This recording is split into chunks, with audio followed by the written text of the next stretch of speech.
Monument of Lihula is the colloquial name of a monument commemorating the Estonians who fought for Estonia against the Soviet Union in World War II. Located in Lagedi near Tallinn, the capital of Estonia, the monument has moved twice before ending up in the current location. It was originally unveiled in Pärnu on 2002, but taken down only 9 days after Prime Minister Siim Kallas had condemned the statue. The statue was then located in Lihula in 2004, finally being unveiled in Lagedi on October 15, 2005. The monument depicts a soldier in a military uniform, with World War II German helmet, Estonian flag on the wrist and the Cross of Liberty on the collar. There are no Nazi symbols on the monument. It consists of a bronze bas-relief and a dedication tablet mounted on a vertical granite slab. The tablet reads, "To Estonian men who fought in 1940 to 1945 against Bolshevism and for the restoration of Estonian independence."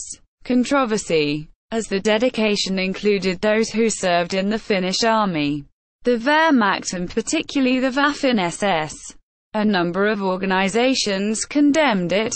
Most notably the Simon Wiesenthal Center issued an official protest stating that the monument glorifies those who were willing to sacrifice their lives to help achieve the victory of Nazi Germany. Ilmar Harvest, head of the Association of Estonian Veterans, who fought on the German side, says he does not regret taking the German uniform, because there was a naive hope that somehow an independent Estonia could be salvaged. He thinks wearing a German uniform does not make you a fascist and that both regimes, Nazi and Soviet, were equally evil. There was no difference between the two except that Stalin was more cunning. Tit Madison, the governor of the Lihula parish, said at the opening ceremony that Estonians serving in German army chose the lesser evil. The monument caused concern among some Jewish officials and organizations, including the chief rabbi of Estonia and Russia's Jewish Communities Federation. Status of the Baltic Legions. Some Estonians joined these formations voluntarily. The majority were conscripted by Germans. The Nuremberg trials, in declaring the SS a criminal organization, explicitly excluded conscripts in the following terms.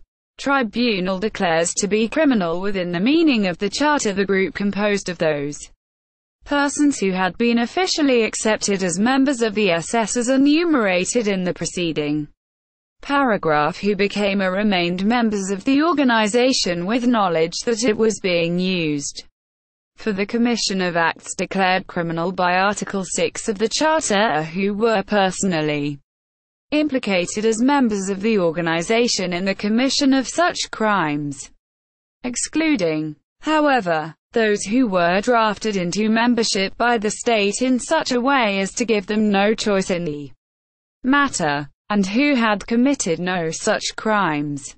On April 13, 1950, a message from the U.S. High Commission in Germany, HICOG, signed by John J. McLeod to the Secretary of State, clarified the U.S. position on the Baltic Legions. They were not to be seen as movements, volunteer, or SS. In short, they were not given the training, indoctrination, and induction normally given to SS members.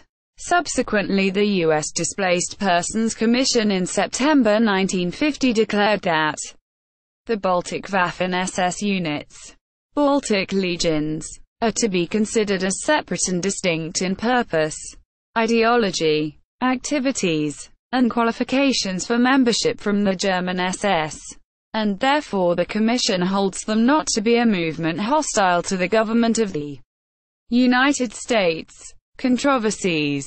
The monument has been regarded as controversial, including by former Prime Minister Juhan Parts, who labeled the Lihula monument a provocation A number of rumors were circulated about the soldier depicted on the monument wearing Nazi symbolism, and thus constituting an attempt to glorify Nazism, as no such symbolism is on the bas-relief.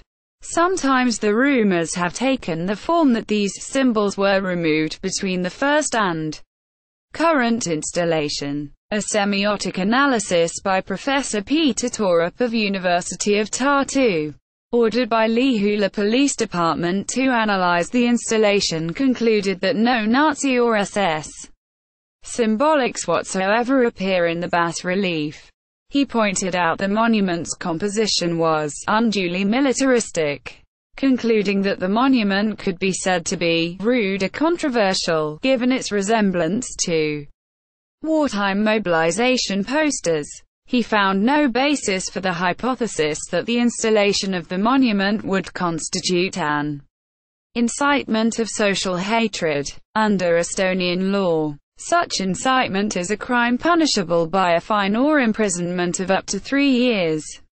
In any case, short of recasting, it would be very hard to modify a bronze-cast statue.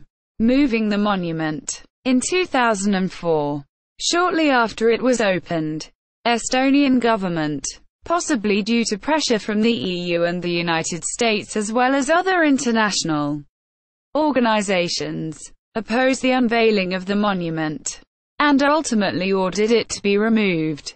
The crane which arrived to remove the monument from Lihula could not enter the cemetery because of a crowd of protesting people. The riot police were called in, but as they arrived, locals started to throw stones at them and at the driver of the crane. After a fight between the crowd and the police, the people were driven back using tear gas, and some policemen were treated for minor wounds in a hospital. After the removal of the monument, it was subsequently placed on October 15, 2005 on grounds of the privately owned Museum of Fight for Estonia's Freedom in Lagedi near Tallinn. The monument has not been moved again. See also: Bronze Soldier of Tallinn, another controversial monument in Estonia. Further reading: TIIT Madison. Lihula Opetund. The Lesson of Lihula, 2005. In Estonian. Looking for the truth behind Lihula. Muuseumis Pandadaja. In Estonian. Lihula Samda Lagu. In Estonian.